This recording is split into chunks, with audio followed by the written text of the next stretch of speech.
Bueno, para empezar, es bueno siempre revisar lo que ha pasado con las bolsas desde el inicio de año. Llevamos un retorno de Estados Unidos de un 6,1%. Todos los retornos que ustedes están viendo acá, por si acaso, están medidos en pesos. Después de Estados Unidos vienen los países emergentes, en donde ahí claramente lo que lleva, digamos, la batuta es Asia emergente, con China a la cabeza. Tenemos un retorno de los emergentes de 1,9% en lo que vamos del año, Europa un poquito más abajo, con un retorno de menos 5,5%, y el IPSA con un menos 18,5% en lo que da del año, siendo la peor opción en pesos en términos de renta variable, algo muy parecido a lo que vimos durante el 2019 y gran parte del 2018. Aquí lo más impresionante es ver finalmente que ya estamos con Estados Unidos y los países emergentes con retornos positivos, a pesar de el inmenso daño económico que ha provocado el tema de la pandemia, que lo vamos a ver gráficamente un poquito más adelante. Con respecto a las rentabilidades de julio, algo ahí nos adelantó Denise acerca de que fue un buen mes para la renta variable internacional. Sin embargo, acá lo que ustedes están viendo son rentabilidades en pesos, por lo tanto se ven negativas. Es decir, para nosotros, la renta variable internacional finalmente tuvo retornos que no fueron tan buenos, principalmente porque el tipo de cambio cayó casi un 10% durante el mes de julio. Lo tuvimos al principio del mes aproximadamente en 820 pesos, llegando incluso a niveles de 750 hace un par de días atrás. Por eso es lo que vemos en estos momentos de que en pesos de Estados Unidos cayó un 2,51%, pero si lo medimos en dólares tuvo una subida de un poco más de un 7%. Lo mismo, por ejemplo, para Asia emergente, que tuvo un retorno de casi un 10%, pero medido en pesos fue de menos 0,15%. Chile, obviamente que siempre lo vamos a medir en pesos, tuvo una rentabilidad de 1,47% y ahí recuperó algo de lo perdido durante el último tiempo, pero como vimos en la lámina anterior, sigue siendo el último de las zonas que nosotros monitoreamos en términos de renta variable. Para la estructura de lo que yo voy a hablar acá, este es como más o menos el mapa. Primero vamos a ver algunos datos macroeconómicos, después vamos a ver las expectativas, es decir, los datos macroeconómicos casi siempre te hablan un poquito del pasado. Las expectativas, obviamente, por el nombre, tienen que ver con lo que se espera hacia el futuro. Con esto nosotros nos armamos un escenario central. Un escenario central es cuál es más o menos la carta de navegación que nosotros creemos que la economía y los activos financieros van a seguir de aquí a los próximos 3 a 6 meses. Esto lo ponderamos con los riesgos, es decir, tenemos este escenario central, creemos que la micro va como por acá, aunque tenemos el riesgo que esta micro se nos desvíe, esos riesgos también los vamos a ver, y dado ese escenario central con estos riesgos que nosotros ponderamos, generamos finalmente una visión de inversión o una recomendación de inversión. Partamos entonces por los datos macroeconómicos, en donde hay buenas y no tan buenas noticias. Lo que ustedes están viendo acá es la variación del Producto Interno Bruto del segundo trimestre de Estados Unidos y de la eurozona, ¿ok? Esto es un poco como, lo estuve diciendo ayer, es como una foto después de que haya explotado una bomba. Todos sabíamos de que finalmente el tema de pausar la economía producto de la pandemia iba a generar un daño a la economía que iba a ser bastante fuerte, pero estábamos ahí dentro, digamos, dentro de lo que los analistas nos podían decir, dentro de lo que los mercados nos podían adelantar, pero nadie sabía ciencia cierta qué tan fuerte, cómo le había pegado el tema de agarrar a todo el mundo, digamos, del mundo desarrollado, básicamente, y también, bueno, de Latinoamérica, pero acá estamos viendo el mundo desarrollado. ¿Qué es lo que había significado meter a todo el mundo y encerrarlo durante prácticamente un mes y medio, sobre todo en Europa? Y acá ustedes pueden ver de que la caída del Producto Interno Bruto en Estados Unidos fue de 32,9% para el segundo trimestre. Esto es una cifra anualizada. Es una caída simplemente brutal en términos trimestrales. O sea, ustedes pueden ver acá, por ejemplo, si la comparamos con la crisis subprime. Durante la crisis subprime esto cayó, digamos, en su peor trimestre aproximadamente un menos 8%. Lo mismo sucede con la caída trimestral de la eurozona.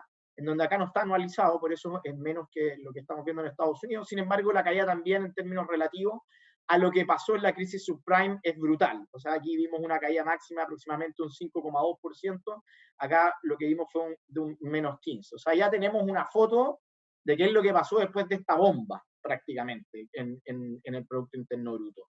Sin embargo, tratar de invertir mirando esto no te sirve de mucho, de hecho te sirve de muy poco o nada. Lo que los mercados están mirando es siempre, digamos, hacia adelante, y esto es una foto de la situación económica, pero que está tremendamente atrasada. Si nos vamos a datos macroeconómicos que son más recientes o que tienen una actualización un poco más frecuente, como por ejemplo las ventas retail, tanto en Estados Unidos como en la eurozona, vemos que el rebote o la recuperación de la actividad es notable. Después de haber visto una caída en las ventas retail o de las ventas minoristas, esto incluye supermercados, tiendas, mall, etcétera, vemos de que después de haber caído aproximadamente un menos 20, como les comentaba, la última cifra demostró un crecimiento de un 1,1% para Estados Unidos y de un 1,3% para la eurozona. Es decir, aquí, después de ese bajón fuertísimo que vimos en el segundo trimestre, estamos viendo una recuperación, digamos, bastante rápida, mucho más rápida de la que esperaba el mercado, incluso con crecimiento, digamos, como ustedes están viendo acá, en las ventas minoristas de las dos zonas desarrolladas más importantes. Y si miramos incluso de manera un poco más frecuente, acá es donde están las no tan buenas noticias. Pueden ser relativamente algo natural, pero que no se ven con la misma fuerza. Vemos estas noticias macroeconómicas que son con una frecuencia incluso mayor a la que estábamos viendo anteriormente de las ventas retail, que son mensuales. Acá lo que estamos viendo son las peticiones de subsidio por desempleo, que esto es un dato que recibimos semanalmente en Estados Unidos, y que vemos que si bien cuando empezó la pandemia teníamos a 7 millones de personas pidiendo subsidios porque se habían quedado sin trabajo, estas cifras empezaron a caer de manera bastante fuerte, digamos, a medida de que se veía que la pandemia iba retrocediendo, principalmente en Nueva York, y de que se reabrían algunos estados, digamos, que habían estado con un lockdown o con medidas de confinamiento fuerte. Sin embargo, estas cifras de subsidio por desempleo se han mantenido relativamente estables y no han caído ni cerca de los niveles prepandemia. ¿Okay? Y también hemos estado nosotros revisando lo que vendrían siendo la movilidad de las personas, que también después de haber tenido, digamos, una recuperación bastante fuerte, la gente se dejó de movilizar en aproximadamente un 40%, es decir, la movilidad cayó un 40% en Estados Unidos en los peores momentos de la pandemia. Después la movilidad empezó a subir acorde, digamos, a los desconfinamientos en distintas zonas y actualmente se mantiene relativamente estable, pero no ha vuelto a niveles prepandemia. O sea, en los datos macroeconómicos vemos de que la recuperación en cierto sentido ha tenido, digamos, una pausa. Eso es lo que se puede ver en los datos de alta frecuencia. En todo lo que vendría siendo las expectativas, siguen, digamos, relativamente fuertes. Ustedes ven acá los PMI manufactureros de las diferentes zonas que monitoreamos. Recuerden que los PMI son estas encuestas que se le hacen a los gerentes de compra de las empresas manufactureras, que por lo general tienen una correlación muy alta. Las respuestas que nos dan estos gerentes de compra tienen una correlación muy alta con la actividad económica en el futuro, por lo tanto es un muy buen indicador para poder establecer qué es lo que va a pasar en el corto plazo, digamos, con la actividad económica. Y lo que hemos visto es que se han mantenido en zonas sobre 50, sobre todo para China, Estados Unidos y Europa, lo cual obviamente denota de que la actividad económica debería seguir viendo una aceleración en el corto plazo. Sin embargo, algunos otros datos de expectativas se han quedado también ahí más o menos pegados, es decir, no han visto un deterioro, sino que una cierta estabilización, como por ejemplo la variación del Producto Interno Bruto Global para el 2021. Esto es una expectativa de crecimiento para el 2021. En estos momentos está en un 5,5%, relativamente pegada desde el mes de junio. Es decir, no hemos visto ahí una subida importante. Es decir, también hemos visto que las expectativas tuvieron un rebote importante, se mantienen en buenos niveles, pero no han tenido, digamos, mayores mejoras durante el último mes.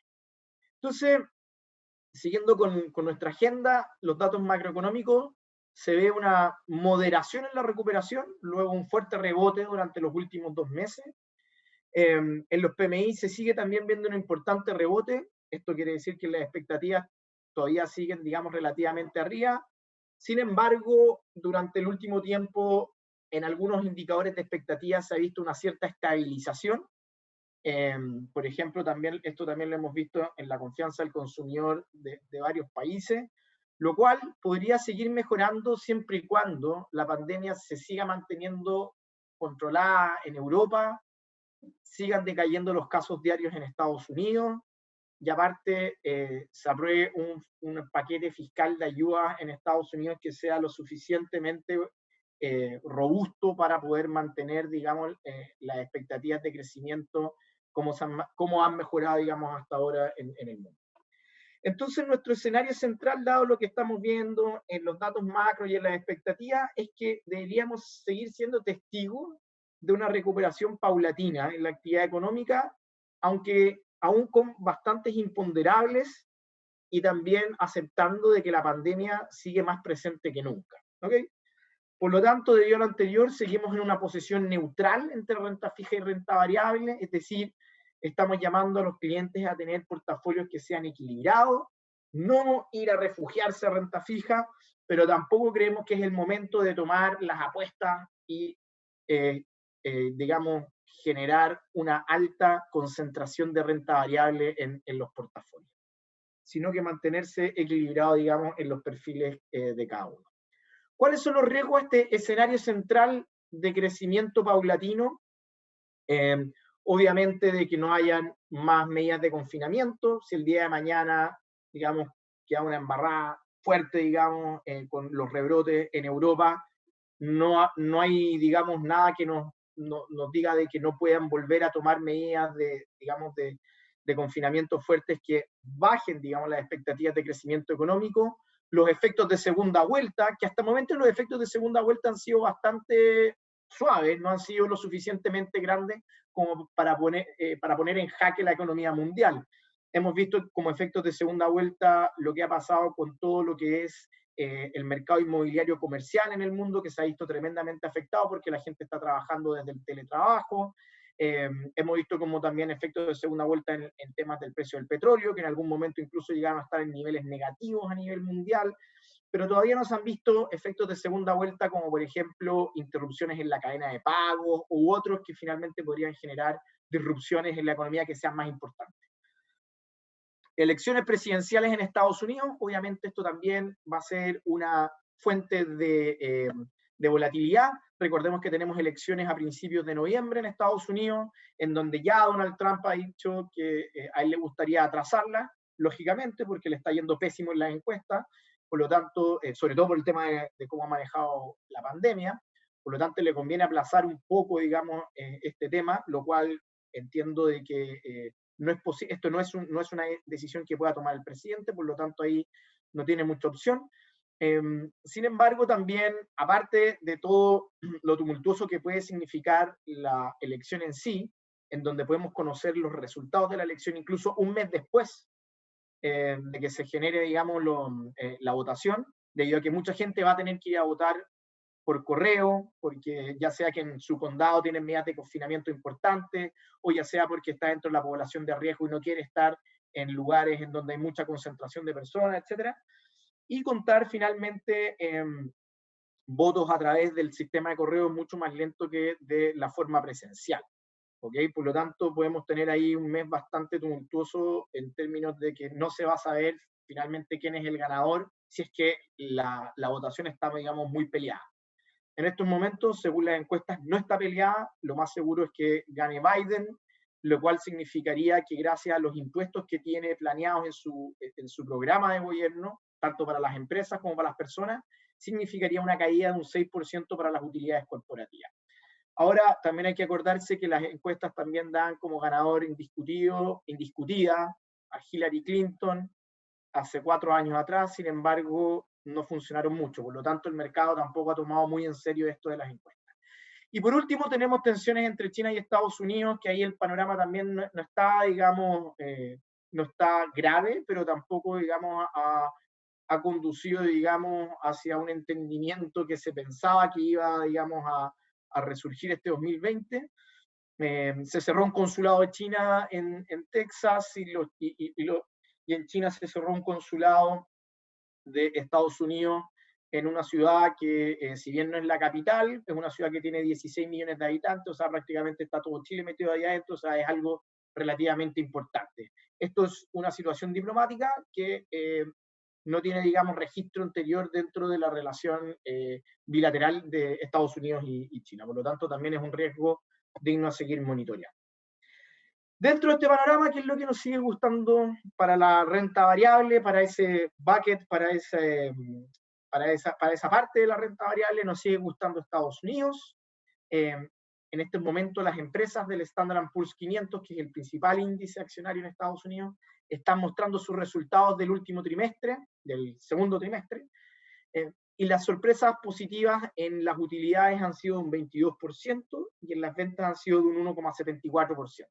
Esto quiere decir que si el mercado esperaba que las empresas en promedio hubiesen tenido utilidades de 100 pesos o de 100 dólares, han mostrado utilidades de 122 dólares, y que finalmente es lo importante, la expectativa versus, digamos, lo que han mostrado.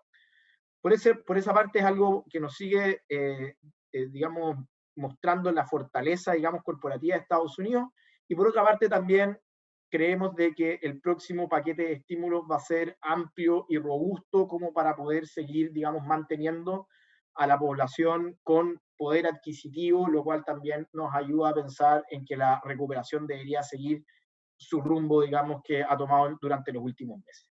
O sea, estas dos, digamos, y junto con otras características de la cantidad de tecnología que hay en el índice, etcétera, nos hace pensar de que Estados Unidos puede seguir manteniendo el liderazgo dentro de la zona de renta variable que nosotros monitoreamos. Con respecto a la otra zona que también nos gusta mucho, es Asia Emergente. Aquí principalmente lo que hemos visto durante el último tiempo es que varios índices nos siguen mostrando cómo Asia Emergente vuelve a retomar el liderazgo en cuanto a crecimiento económico. Este índice de acá, que se llama el índice Li-Keqiang, que es un índice que junta tres variables que vendrían siendo la variación en la carga de los trenes, la variación en los préstamos de los bancos y la variación en el consumo de electricidad. Tres índices que mira el viceministro de China, el señor Li Keqiang, mira estos tres índices para poder establecer si China está creciendo o no. En estos momentos ha tenido un rebote importantísimo desde los mínimos conocidos durante marzo, lo que confirma el buen momento de recuperación que está pasando China.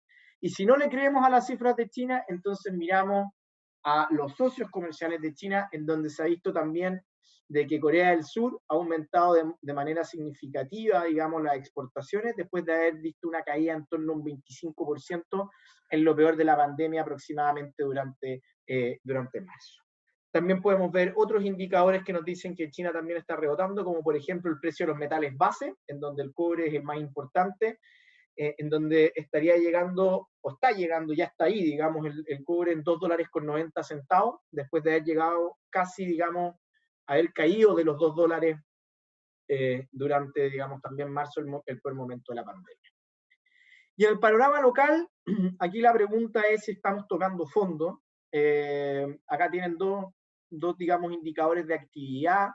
El padre, digamos, de todos los indicadores más rápidos que tenemos, porque estos mensuales, el IMASEC, que nos dice cómo ha estado el crecimiento económico durante, digamos, el penúltimo mes en este caso, y vemos que tuvo una caída de un 12,44%. Se esperaba que hubiese sido peor, a los menos 15 que habíamos conocido anteriormente. Sorprendió, digamos, positivamente este menos 12,44%, principalmente por la minería, que nos ayudó con una subida de un 2,2%. Y esto es bastante brutal. La variación anual de venta de autos en Chile, después de haber llegado a una caída de un aproximadamente 72%, también, digamos, recupera algo y en estos momentos se encuentra con una caída de un menos 63%. lejos de ser buenas cifras, estos números que les estoy presentando, dan una idea de que al parecer podría ser que estemos, digamos, que tocando fondo y que hayamos visto, digamos, lo peor del tema de la pandemia durante los meses anteriores. Con respecto a las expectativas, vimos, digamos, un repunte en las expectativas del consumidor, medidas por ADIMARC. Este repunte también lo hemos visto varias veces durante el último tiempo. Por eso es que pongo la flechita hacia arriba y el signo de interrogación. Y también pongo el signo de interrogación porque puede ser de que veamos un repunte tal vez un poquito más sostenido de la confianza del consumidor, principalmente porque el consumidor está con plata en el bolsillo en este momento. Le va a llegar la plata del 10% de las AFP, le va a llegar la plata a la clase media, el bono de 500.000 pesos, también pueden salir a pedir el préstamo con 0% de interés real, que tiene condiciones bastante laxas para poder devolverlo. Todo eso hace que si una persona tiene más plata en el bolsillo, inherentemente la confianza sube en la medida de que puede ir a consumir, en la medida que puede tener algún ahorro de emergencia, etcétera, etcétera. O sea, eso podría hacer de que la confianza del consumidor suba, y a su vez puede ser también de que la confianza del empresariado, producto de que tiene más ventas, producto de que ve más gente que llega a comprar, digamos, a su tienda, que le pide más, que le pide, digamos, más comida por delivery, qué sé yo, ve finalmente de que podemos ver finalmente de que la confianza en el empresariado puede subir también desde los niveles actuales, en donde al parecer ya también habría tocado fondo. ¿Y quién tiene la respuesta de si tocamos fondo o no tocamos fondo? La respuesta la tiene finalmente el control de la pandemia. Al final, como pongo ahí en el texto, al final del día todo dependerá de si la pandemia se controla de forma eficaz. Los rebrotes pueden llevar a mayores medidas de confinamiento y por lo tanto una caída de la actividad, es decir, lo que queremos seguir viendo es que estos nuevos casos diarios que estamos viendo constantemente sigan cayendo de manera consistente. Eso es lo que queremos seguir viendo, cosa de que podamos seguir abriendo comunas, se pueda seguir reabriendo el comercio y podamos echar a andar la máquina nuevamente. ¿De quién depende eso? Depende en parte de la autoridad y depende también en parte de todos nosotros, que salgamos para lo, entre comillas, justo y necesario, que ocupemos mascarillas, que mantengamos el distanciamiento social, etcétera. O sea, que como sociedad nos pongamos de acuerdo de poder generar, digamos, esta mejora sostenida, digamos, en el tema de la pandemia, y que finalmente empecemos a ver que la movilidad en Chile empiece a aumentar, como lo están haciendo en los países desarrollados. Si tenemos rebrotes, obviamente vamos a ver que nuevamente las comunas que se han abierto durante el último tiempo perfectamente puedan volver a cerrarse. Y en todo este escenario relativamente incierto, en donde solo sabemos de que Chile va a crecer en torno a un menos 7% durante el año 2020, en donde la actividad se va a seguir manteniendo deprimida, a pesar de que podemos ver algunos rebrotes en lo que queda, todo este escenario conversa con tasas de interés bajas, conversa con, en general, con una renta fija que por motivos macroeconómicos es muy difícil que vea, digamos, una subida de las tasas de interés. Por lo tanto, esto significaría de que en un escenario en donde no tuviésemos incertidumbre política, nos llevaría a tener una duración larga, nos llevaría a tener, digamos, mantener en el portafolio tal vez renta fija de larga duración, que es la que se ve más beneficiada cuando las tasas de interés caen y el precio de los bonos sube. Pero sin embargo, en estos momentos nos mantenemos en una duración media, porque vemos que hay dos fuerzas que le están pegando principalmente acá a la renta fija.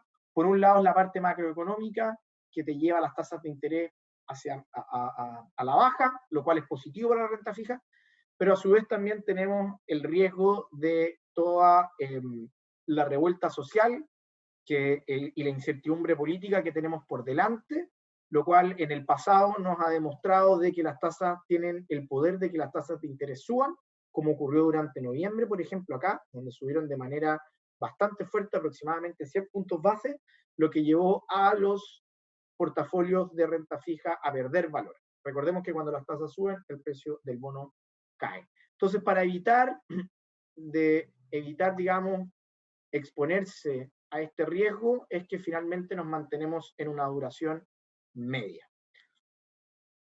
Por último, con respecto, o no por último en realidad, no, esto todavía nos queda un poquito más, en términos de las acciones locales, lo que estamos viendo es que hay una entrada de flujo a las acciones locales por parte de los clientes de fondos mutuos, también por parte de los clientes internacionales. Sin embargo, las expectativas de crecimiento de utilidad siguen, digamos, cayendo de manera bastante fuerte, llegando incluso a niveles que no se veían desde el año 2015, un año especialmente débil para los países emergentes como Chile, y nada nos hace pensar que en el corto plazo las expectativas de crecimiento de utilidad en Chile tomen un repunte y vuelvan, digamos, a mostrar mejores condiciones. Por lo tanto, seguimos manteniendo una posición subponderada en acciones locales. Por último, con respecto al tipo de cambio, nuestro posicionamiento o lo que nosotros llamábamos a los clientes o le comentábamos cuál finalmente era nuestra visión sobre el tipo de cambio, era de cortísimo plazo una presión a la baja, de largo plazo una presión más al alza. La presión a la baja está principalmente argumentada por el tema principalmente por el tema del retiro del 10% de las AFP, es decir, la AFP para poder hacer frente a los rescates de los aportantes o de los afiliados, tenía que salir a vender instrumentos internacionales, esos llegaban como dólares a Chile, tenían que cambiarlos a pesos, por lo tanto, la oferta de dólares aumentaba de manera, digamos, bastante fuerte. Y eso hacía que finalmente el tipo de dólar cayera. Lo vimos en mínimos de 750 y en este momento el tipo de cambio está en 780. Lo que al parecer nos estaría dando alguna idea de que la fuerza, digamos, a la baja en el tipo de cambio ha estado cediendo durante los últimos días. Sin embargo, nosotros entendemos que nuestros clientes no están, digamos, en el trading del dólar, sino que una visión más de 3 a 6 meses. Y lo que nosotros creemos que de acá a 3 a 6 meses, el tipo de cambio debería estar más cercano a 800 o incluso más de 800 debido a todo, digamos, el proceso que se nos viene en términos políticos, debido a que, obviamente, el retiro del 10% independiente del efecto de corto plazo que provoca el tipo de cambio, los efectos de largo plazo son más de incertidumbre que de certidumbre económica, financiera, política, como lo quieran ver. Por lo tanto, como les digo, estos 780 el día de hoy, nosotros creemos que van a seguir, digamos, al alza en los próximos 3 a 6 meses, teniendo, digamos, un tipo de cambio por sobre, digamos, los tal vez 800 pesos. ¿Con qué nos quedamos? Finalmente, entre renta variable y renta fija, como tenemos este crecimiento paulatino, con todavía imponderables, estamos neutrales, estamos llamando a refugiarse, pero tampoco a tener, digamos, una posición fuerte en riesgo. En la renta fija, preferimos la renta fija nacional con una duración media, una duración neutral entre 4 y 5 años. En ese sentido, nuestro fondo Sura Renta Bonos cumple plenamente este objetivo. En el tipo de cambio, vemos que hay presiones al alza, creemos que el tipo de cambio va a estar más alto de lo que se ve acá de 3 a 6 meses. Entre emergentes y desarrollados, preferimos a los desarrollados, sobre todo Estados Unidos, lo que más nos gusta, y hacia emergente es nuestra preferencia dentro de los países emergentes, debido a que va un paso más adelante en la reapertura de la economía. Eso es un poco, digamos, el panorama económico y financiero. Muchísimas gracias por escuchar. Bueno, muy buenos días a todos, todos nuestros clientes que nos están escuchando. Gracias por su tiempo. Bien, panorama desafiante, ¿no? El que nos ha comentado Daniel. ¿Cómo aterrizamos esa visión, ese monitoreo constante a la realidad, ¿no? Vamos a ver qué estamos haciendo como compañía. Nosotros queremos siempre proteger a todos nuestros clientes, pero como decía Daniel, una cosa es la protección dentro de una buena asesoría. Protección no es igual a portafolios ultra defensivos, cuando las condiciones pues, nos podrían estar dando mejores retornos ajustados por riesgo, ajustados a carteras bien diversificadas de manera eficiente. Bien, bueno, antes de nada, siempre es conveniente que repasemos ¿Cuál es nuestro propósito, verdad, como compañía? ¿Cuál es nuestro primer mandato, verdad? Que va a ser siempre, siempre, siempre estar en constante apoyo, en constante cercanía con nuestros clientes para lograr esos objetivos, esas metas y esos proyectos. Nosotros somos guías en este ahorro, nosotros nos encargamos, ¿verdad?, de acompañarnos y es mutuo esta relación a lo largo de todo el proceso, la parte de acumulación y la parte de desacumulación. ¿Cómo lo realizamos? ¿Cuál ha sido siempre nuestro sello de identidad? Mediante esa asesoría integral en todos los ámbitos, ámbito de inversiones, ámbito asesor, ámbito de tributación, importantísimo, ¿bien? Con el complemento, con la gama más amplia de todos los productos en diferentes regímenes tributarios, con diferentes soluciones, con el objetivo de mantener capital, protección, ¿de acuerdo?, de nuestras inversiones y de nuestros ahorros. ¿Bien? ¿Cómo estamos haciendo en esta situación?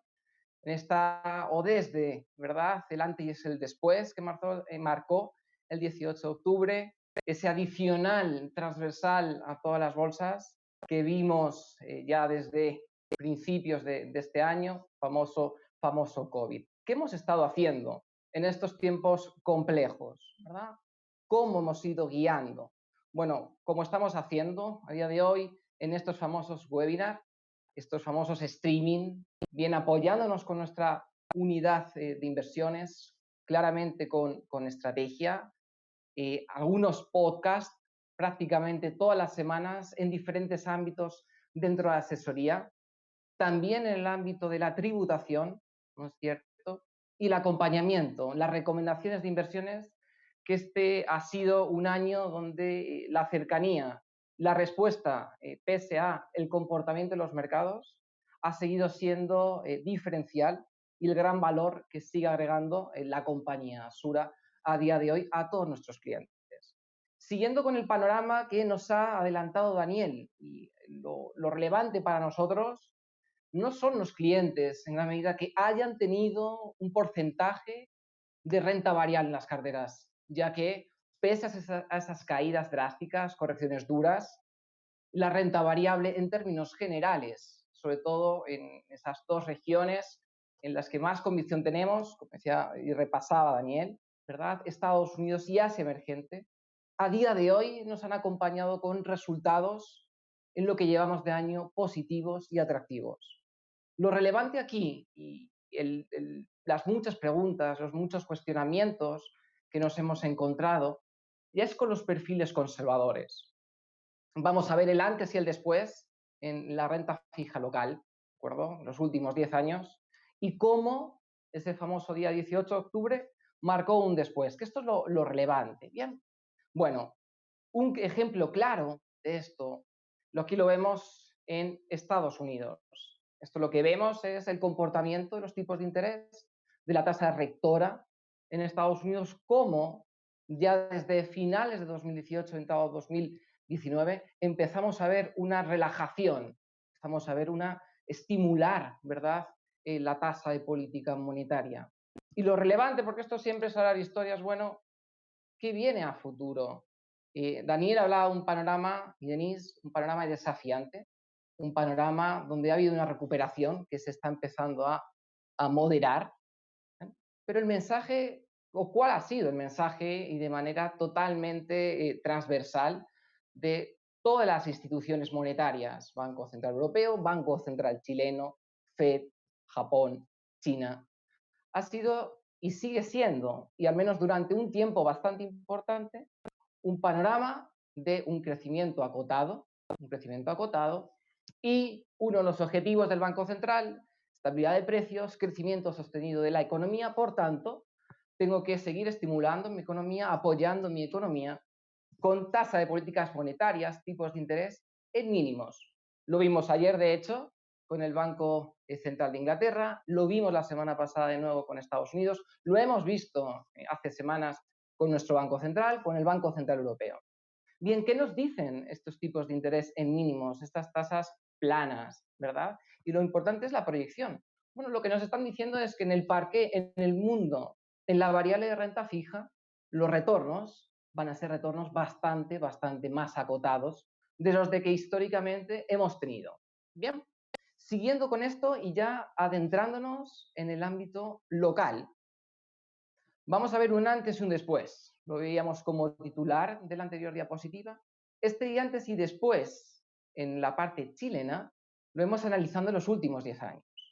Yo creo que si a todos o a cualquier persona, ¿no?, nos pregunta cuál era el manejo, cuál había sido el comportamiento de la renta fija local, veíamos un comportamiento muy atractivo. Lo podemos resumir, lo podemos promediar en retornos promedios de UF más 3, UF más 4 en algunos años.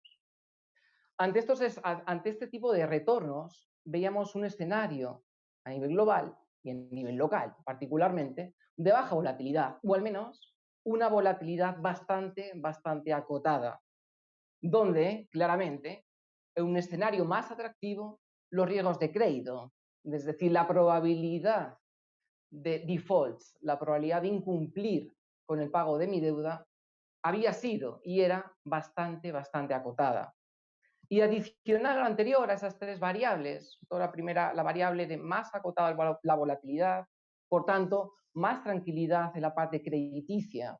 Veíamos un control en las partes de flujos. Sabemos que la variable flujo suele también incidir en los tipos de interés y, por tanto, en el comportamiento, en el precio de los bonos que estamos adquiriendo, o lo que es lo mismo, en el comportamiento de los fondos mutuos de renta fija local. Bien, ahora, ¿qué ha estado ocurriendo? Y esto es lo importante, próximos años. Como decía, un marcado fin de año pasado, en concreto, ¿verdad? Todo el mundo nos acordamos con esa volatilidad, lo vamos a ver, vimos a mitad de noviembre del año pasado la volatilidad que hemos tenido en marzo de este año. ¿Qué vemos a futuro? ¿Qué se ve a futuro si relacionamos la diapositiva, si vemos la diapositiva anterior y el escenario que nos ha comentado Daniel? Bueno, lo que estamos viendo son retornos proyectados a futuro ceros, planos, muy acotados, ¿de acuerdo? Ojalá, UF más un porcentaje, 1%, ¿bien? Muy acotados, muy distantes de lo que veíamos anteriormente. Un mayor grado de volatilidad, o sea, los pics de volatilidad que vimos en el mes de noviembre, recordemos el famoso día 13-14 de noviembre, ¿no? La renta fija multifondo E subiendo y bajando en primer lugar, después al día siguiente subiendo 4%. Estos eran rentabilidades no vistas en la historia. Aumenta el riesgo crediticio, esto es un hecho. Alguna empresa icónica, ¿verdad? Todo el mundo tenemos en la mente a la TAM, para acogerse a ese famoso capítulo 11 de la ley de quiebras en Estados Unidos. Y también esa variable que no estábamos acostumbrados a tener, que es los movimientos de flujos. Bueno, ¿y si el panorama empeora en Chile? Las tasas, vamos a exigir más a los bonos, las tasas van a subir, que a Daniel esa correlación inversa, van a bajar el precio de los bonos, la rentabilidad. Y adicional a lo anterior, hemos estado asistiendo, ¿verdad?, a ciertos movimientos de algunas compañías de market timing. Esto en general no veíamos anteriormente y ha seguido imprimiendo presión, ¿verdad?, a los activos de renta fija más conservadores local. Por tanto, ¿qué hacemos? Que esto es lo relevante. Bien, vamos a ver en las diapositivas siguientes que a día de hoy, y por eso Daniel hablaba, bueno, no estamos ultra defensivos, no estamos en una situación de refugio. ¿Bien? Esto es lo relevante tener en cuenta. Nosotros cuando hablamos con clientes que tienen un perfil conservador, no estamos hablando de todos los clientes, ¿bien?, que son 100% renta fija. Sabemos que un perfil conservador o en un perfil conservador podemos incluir algún porcentaje de renta variable. A modo de ejemplo, multifondo E de la AFP tiene un 5% de renta variable, multifondo D de la AFP grosso modo un 20% de renta variable. O lo que es lo mismo, en un perfil conservador, ¿ya?, podemos incluir porcentajes de renta variable, siempre y cuando tengamos horizontes temporales bien definidos, objetivos de inversión bien definidos y una capacidad, una tolerancia y una disposición a asumir riesgo. Por tanto, en un perfil conservador a día de hoy, con esas variables de recuperación que hemos visto, bien salido marzo, moderada en este mes, pero recuperación, y que con esos riesgos, algunos imponderables que comentábamos, en concreto, cómo van a comportarse las economías, los gobiernos, las sociedades con los rebrotes, cuánto se van a acotar, cuánto no, qué va a pasar con el desenlace o el desarrollo, mejor dicho, de esa guerra comercial, etcétera, etcétera, etcétera. Teniendo este panorama, de acuerdo, siempre de manifiesto, nosotros creemos que es conveniente estructurar, diversificar de mayor manera a un cliente que tenga un perfil conservador. ¿Cómo? Sin ningún tipo de duda, pudiendo incluir 10%, 20% de renta variable. Nos vamos a ir poder moviendo entre unas bandas de fluctuación, siempre y cuando estrategia, ¿verdad?, nos pueda ver o pueda entrever un panorama algo más atractivo. Por tanto, ¿cómo materializamos estos rangos, esta visión algo más constructiva? Daniel decía neutralidad entre renta fija y renta variable, ¿verdad? A nuestras carteras y dentro de nuestras carteras al perfil que más nos preocupa, que es el perfil conservador. Lo vamos a ver en esta diapositiva. Vamos a ver dos ejemplos. Primer ejemplo, y esto siempre lo encasillamos, diferentes casillas, diferentes colores, diferentes pesos. Bueno, vamos a ver aquí una cartera que tiene 10% de renta variable, acciones globales, ese view algo más negativo en el ambiente local que la parte internacional que conversábamos. Nosotros lo que estamos haciendo como compañía y dentro de toda esa arquitectura abierta, dentro de la amplitud de productos, es en general la renta variable poder trabajarla a través de nuestra plataforma internacional de inversiones, a través de Pershing. Aproximadamente en lo que llevamos de año, con un retorno, arrojando un retorno, la verdad que esto es la parte final y lo más importante para nosotros es que el cliente esté bien diversificado y bien acorde a su perfil, pero con esos retornos de aproximadamente un 26%. Pero sin olvidarnos del perfil y manteniendo un core, un cuerpo de nuestra cartera anclado a una parte de protección, vemos este 50%. ¿Cómo? Bueno, en este caso, a través de un Sura Renta Local UF, a través de un fondo que nos dé mayor tranquilidad, un fondo que tenga menos volatilidad. Hablamos de duraciones entre 1 y 3 años.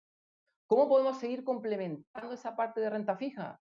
A través de Sura, sin ningún tipo de duda, bonos locales, un porcentaje más acotado, poder trabajar sin ningún tipo de duda con la FP, con el multifondo E. Pensé que llevamos, pese a estas volatilidades de febrero-marzo en renta fija, un crecimiento, una rentabilidad bastante constructiva y también incorporamos un gran pro, que es que bajamos fuertemente los costes de nuestra cartera. Para la parte previsional, capital 0,51%. Pero también, siguiendo complementando mi situación actual, tenemos que incorporar algún tipo de activo que se descorrelacione con los ciclos económicos. Un 10% en activo alternativo. ¿De acuerdo? En nuestro caso, hemos elegido un gran fondo icónico nuestro, Subrentas 1, con también un desempeño bastante aceptable en lo que estamos teniendo de año. Y cómo no, dentro del ámbito local de la renta fija, abrir mi cartera a una renta fija internacional, bonos internacionales, trabajando nuevamente con el poder que nos da la arquitectura abierta, en este caso a través de BlackRock, por ejemplo, el fondo Core Bond, fondos Investment Grade, grado de inversión. Aquí seguimos privilegiando calidad, ¿verdad?, del activo en el que estamos invirtiendo. Y haciendo referencia a ese perfil conservador que hemos dicho que podíamos llegar hasta el 20% de renta variable, bueno, veamos el próximo ejemplo. Bueno, antes de nada, disculpen, ¿cómo se ha comportado esta cartera? ¿Qué retorno en estos 7 primeros meses ha acumulado? Bueno, para el perfil de riesgo, esto es lo importante, fruto del poder trabajar con diferentes soluciones, con diferentes compañías dentro del mismo Sura, tenemos un retorno superior al 5%. Nuevamente, un retorno ajustado por riesgo muy atractivo. Bueno, ahora sí, para clientes conservadores, siempre dentro del perfil, pero mismas casillas, vamos a modificar los porcentajes. Aquí vamos a ver acciones globales, vayamos hasta un 20%. Un perfil conservador, hay algún cliente que, bueno, dentro de mi perfil, pero quiero asumir algo más de retorno, estoy dispuesto y aparte tengo el horizonte temporal, fundamental el tener horizonte temporal. 20%, nuevamente, trabajándolo a través de Pershing. Bajemos la protección, pero tampoco sin irnos muy lejos, de un 50% a un 40%. Bonos locales de una duración más acotada, 1 a 3 años. Sigamos trabajando, apoyándonos, anclándonos a la AFP, bonos locales, 20%. Y posteriormente, en este caso, eliminamos, suprimimos la parte de activo alternativo, la parte de renta comercial y alarguemos, ¿verdad?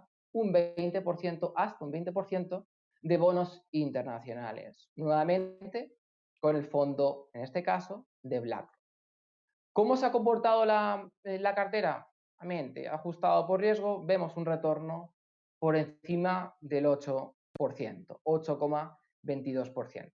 Bien, entonces, ya con esto, para terminar mi parte de la presentación, creo que lo más importante, el resumen, más allá de los retornos, es anclar las perspectivas que tenemos, sobre todo para clientes con un perfil conservador, clientes que ahora mismo están en un momento de indecisión, qué va a pasar, qué ocurre, pero también comentar que es importante en cualquier cartera diversificar y que esta diversificación, lo decimos mucho, sea eficiente. Complementarlos. No hay activos sustitutivos, sino hay activos complementarios. ¿De acuerdo?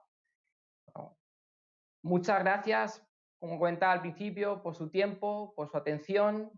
Denise, te doy la palabra a ti. Muchas gracias, Alfonso. Muy clara tu presentación. Muy agradecida de tu exposición. Bueno, ahora los invito a ambos a nuestro espacio de preguntas. Muchas personas nos han escrito en nuestro chat, así que vamos a comenzar con Daniel. Daniel, te invito a también sacar el micrófono después, por si se nos olvida. ¿Cuándo crees que se vería el efecto en el fondo del retiro del 10% de las AFP en la renta fija y en la renta variable?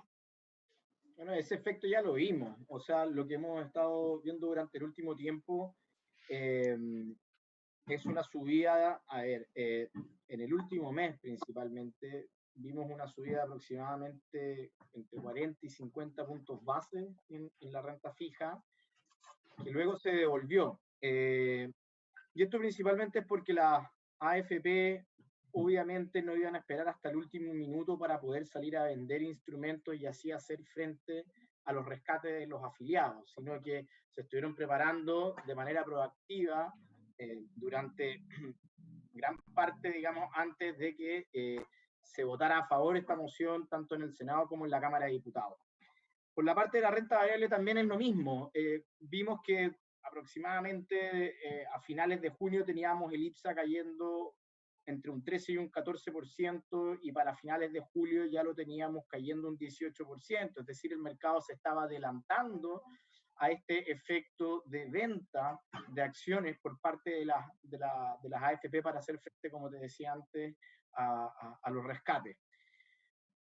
Y por último también tenemos el efecto en el tipo de cambio, que también lo abordé en la presentación, en donde lo vimos que cayó incluso hasta 750 pesos, también adelantándose a este efecto. Entonces, raya para la suma, gran parte del efecto ya lo hemos visto. Nosotros creemos que mayores efectos en la renta fija es relativamente difícil de ver, porque en este momento ya tenemos a un banco central con las herramientas, con las armas, por así decirlo, de poder salir a estabilizar el mercado de renta fija local.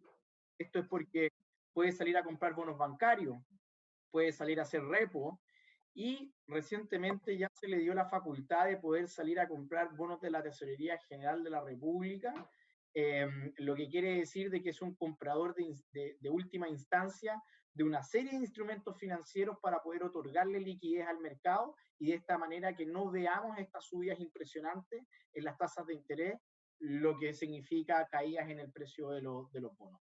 Por lo tanto, raya para la suma, gran parte del efecto ya lo hemos visto. No creemos de que vayan a haber mayores efectos en la parte de la renta fija. Podríamos ver algo de efectos en el tipo de cambio, aunque gran parte también ya está integrado. Y también creemos que ya gran parte también está integrado en la renta variable local, en el IPSA. Gracias, Daniel, por la respuesta. ¿Ven probable una corrección en las bolsas, dado que las valorizaciones se encuentran elevadas? Históricamente, y esto creo que lo hemos dicho muchas veces acá, valuaciones elevadas o las valuaciones en general son un muy mal predictor de los rendimientos de las acciones en el corto plazo. Tal vez en el largo plazo, por sí solas las valuaciones son un buen predictor. Tal vez si uno se compra una acción en estos momentos que tiene buenos fundamentos y tiene una evaluación súper barata, en 5 años más uno puede ver de que hay una correlación positiva entre esta acción que está barata y su retorno en 5 años más. Pero si queremos ver qué es lo que va a pasar de aquí en los próximos 3 a 6 meses, que son más o menos el enfoque que nosotros le damos a nuestro comité táctico, mirar solamente las valuaciones no es un muy buen instrumento.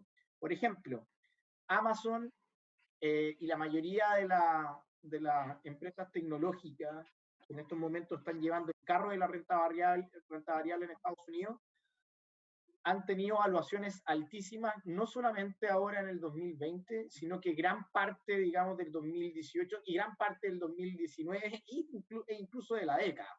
Por lo tanto, estar mirando las evaluaciones para poder tratar de adivinar cuándo va a venir una corrección ha resultado ser un ejercicio tremendamente inútil, ¿ok?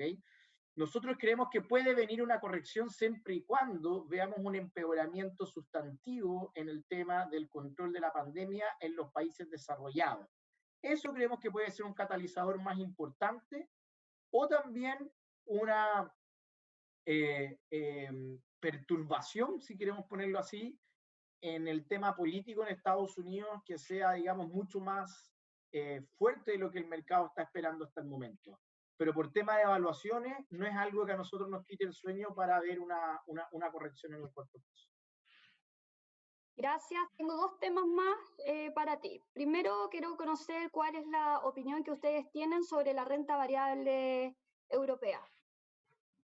Nosotros vemos a la renta variable europea que ha venido mejorando, incluso los portafolios la teníamos subponderada durante el mes de julio, durante el mes de agosto ya la pasamos a neutral, o sea, si antes teníamos una opinión negativa de la renta variable durante el último mes, ahora esa opinión no es negativa, tampoco es positiva, sino que es, digamos que está, por así decirlo, en la mitad de la tabla. Vemos con buenos ojos de que la pandemia se ha controlado relativamente bien en Europa, vemos con buenos ojos de que la actividad también estaba empezando a repuntar, de que los indicadores de expectativas también están repuntando, de que las exportaciones están repuntando. Sin embargo, todavía necesitamos ver más evidencia económica para poder subirnos al carro de la renta variable en Europa. ¿Okay? Recordemos que después de la crisis subprime, digamos, los emergentes fueron los que más rebotaron después de Estados Unidos, pero que las acciones europeas se quedaron un poco rezagadas, producto de que no tienen una economía tan dinámica tal vez como lo que es Estados Unidos, ni tampoco está tan permeada al ciclo como están los emergentes, como Latinoamérica y Asia. Por lo tanto, no... la vemos, digamos, con mejores ojos que la que las veíamos a principios de julio, pero todavía no como para sobreponderarlo en un portafolio. Gracias. Se está hablando mucho del segundo nuevo estallido social, ¿cierto? ¿Qué efectos crees que podríamos ver en los activos locales si es que se llega a dar este nuevo estallido social? Bueno, obviamente que nada positivo. Esperamos de que si es que tenemos un estallido social 2.0, como se le ha llamado, obviamente esto va a provocar una caída, digamos, en los activos riesgosos, como todo lo que vendría siendo el IPSA, y también un aumento en las tasas de interés, lo que es sinónimo de una caída en el precio de los bonos, y aparte también una subida en el tipo de cambio, lo que es sinónimo de que se depreciaría nuestra moneda. Ahora, sería tan digamos, fuerte o tan agudo como lo que vimos durante en noviembre del año pasado, entre octubre y noviembre del año pasado, tal vez no, porque ya no es una situación nueva, ¿ok? Es una situación que ya el mercado enfrentó y vio que finalmente el mundo no se acababa. En ese momento la situación era bastante compleja, pero sin duda que va a ser una presión para todos los activos locales y es por eso que nosotros mantenemos una subponderación, es una de las razones por la que mantenemos una subponderación en la renta variable local, mantenemos una posición neutral, una posición de duración mediana en la renta fija y creemos también de que el tipo de cambio tiene más fuerza de ubicar los 800 pesos que los 750. Gracias, Daniel. Alfonso, en tu presentación comentaste el ejemplo de la cartera activa de Pershing, que ha tenido, por cierto, un excelente comportamiento, un excelente retorno. Con todo lo que ha estado pasando sobre el retiro del 10%, ¿tú crees que sería una buena idea traspasar todos los saldos a plataformas previsionales extranjeras? Gracias, Denise. Bien, efectivamente, hemos hablado de la cartera, en este caso activa en general, dolarizar para nuestra cartera, trabajar con la plataforma internacional de inversiones, pero no nos tenemos que olvidar también, y creo que lo hemos comentado, que nosotros no hacemos recomendaciones que sean sustitutivas de. Creo que no es una acertada o una decisión acertada. Nosotros basamos nuestras decisiones en complementar, en estructurar de manera eficiente, comentaba, los portafolios. Hablaba de un gran pro de trabajar con la AFP, aparte de los excelentes rentabilidades ajustadas por riesgo, que es que bajo de manera muy fuerte el coste de mantener mi patrimonio.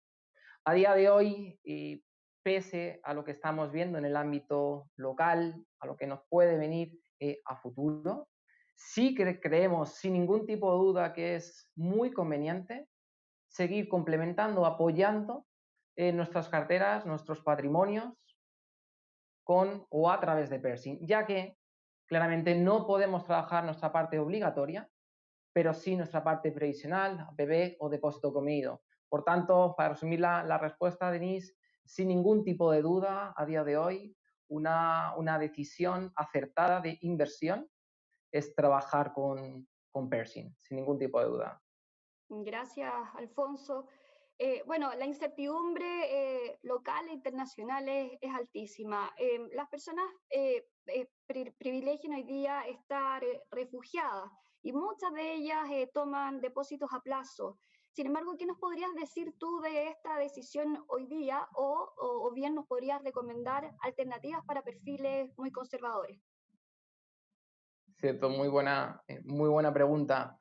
Bien, nosotros siempre somos fieles defensores de tener una cartera balanceada, donde el componente de caja y el componente de liquidez siempre tiene que albergar dentro o tener un porcentaje dentro de la misma.